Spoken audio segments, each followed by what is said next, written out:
Who knows what's going on in these labs? I know. Yeah, well, we know. I know. I meant, Who knows Not literally. they could do anything they want. There's the Animal Welfare Act.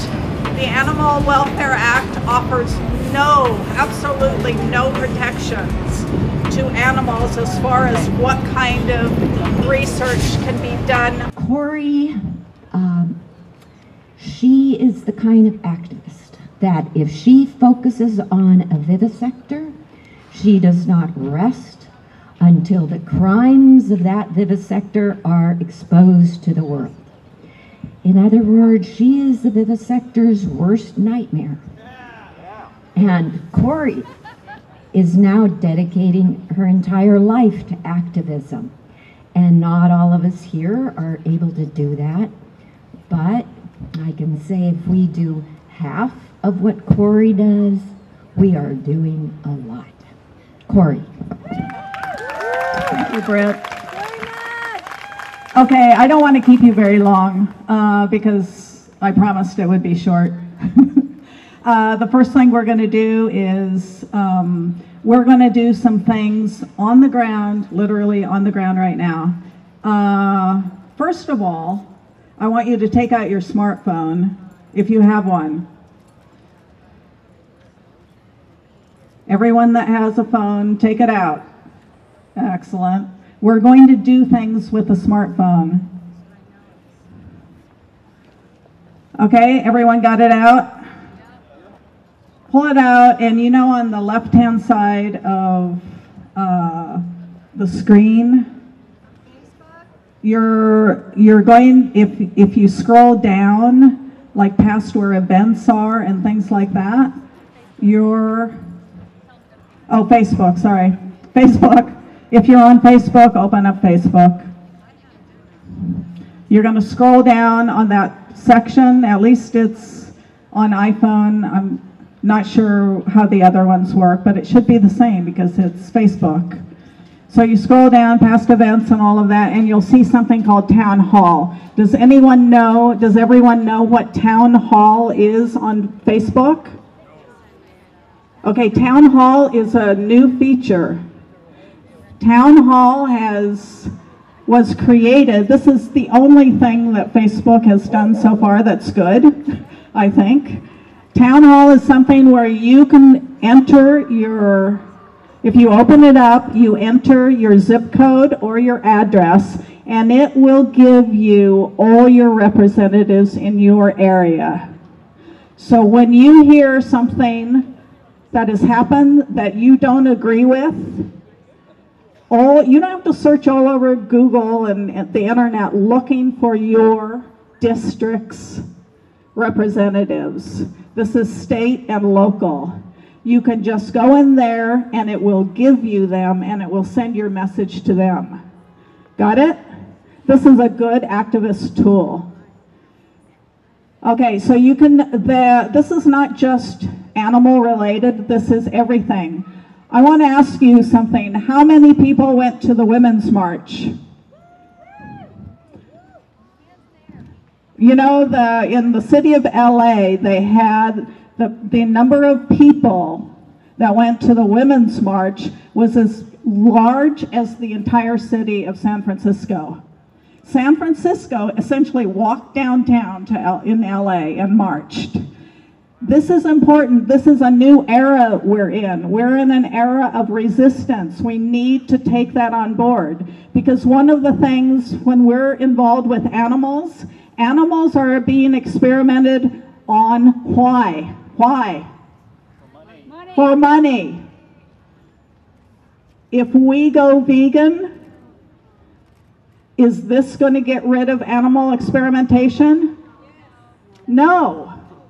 It doesn't take away the key thing. It doesn't take away that we are a profit-driven society. Everything that's done is profit-driven. Our prisons are being turned into profit-making institutions. Research centers are profit-driven institutions. Schools are becoming profit-driven schools. This whole move towards using public funds for private schools.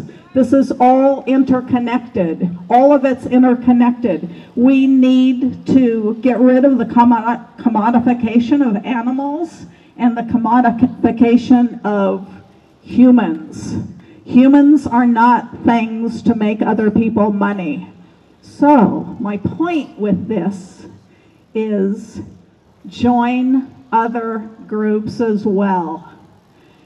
Don't stop fighting for the animals. This is the time where we have to up everything we do. We have to get on board with the idea that we're not in a normal world anymore. We're really not. We all have to start fighting. So add extra things. Go to a Black Lives Matter march. Go to their events. The May Day is coming up.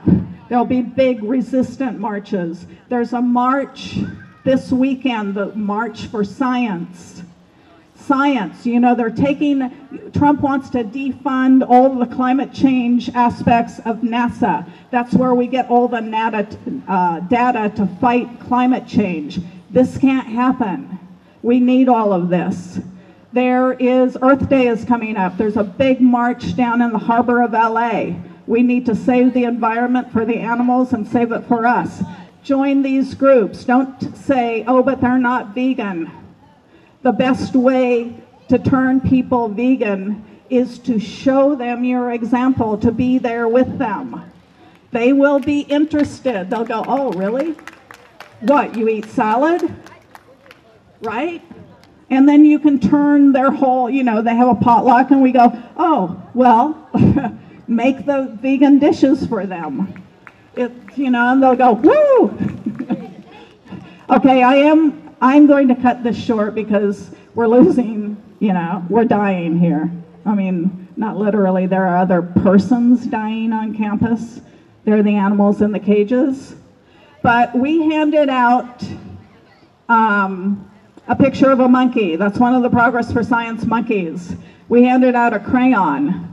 What I want you to do now is I want you to take that picture, write a message to UCLA on it. Write a message now to UCLA. Stop experimenting on monkeys or whatever you want. Write it now. Now. If you don't have something to write firm on, write it on a partner's back or something. Borrow a poster next to you. Then, after you've written that, take a picture. If you don't have a phone, use your neighbor's phone. Post it to any social media platform. Hashtag it UCLA. So, when people want to know about UCLA, they get a message. They get this image, not of this beautiful campus or the team or whatever. Many of them will get a message about saving animals and what UCLA does. Okay? Also, it's getting too odd. We were going to go do something else, but on the Facebook invite for this event, I pinned to the top a list of email addresses and addresses, phone numbers for some important people. I did it for Michelle Basso, the vivisector. I put up Jean Block, the chancellor of this university. You have Dianne Feinstein, whose husband is one of the UC regents. Those are important people that you should contact. One of the things that you can contact them about is Trump has taken all of the USDA animal experimentation data off the internet. Demand it back. Google that if you don't know what I'm talking about. Okay? Any questions? Thank you. So as soon as you finish taking a picture of your drawing, what we're going to do is we're going to get up again, we're going to march back, we're going to stop at a few places and like yell at them. In one of the places, we are going to do that Michelle Basso human microphone that we did, okay? And you guys did that incredibly well. And I want finally to thank everyone for coming. Thank you so much. Also, Progress for Science is having a light brigade tonight. Join us if you can. Thank you, Cory Mac. As you can see, she's got a lot of good ideas for things that you can do on your own.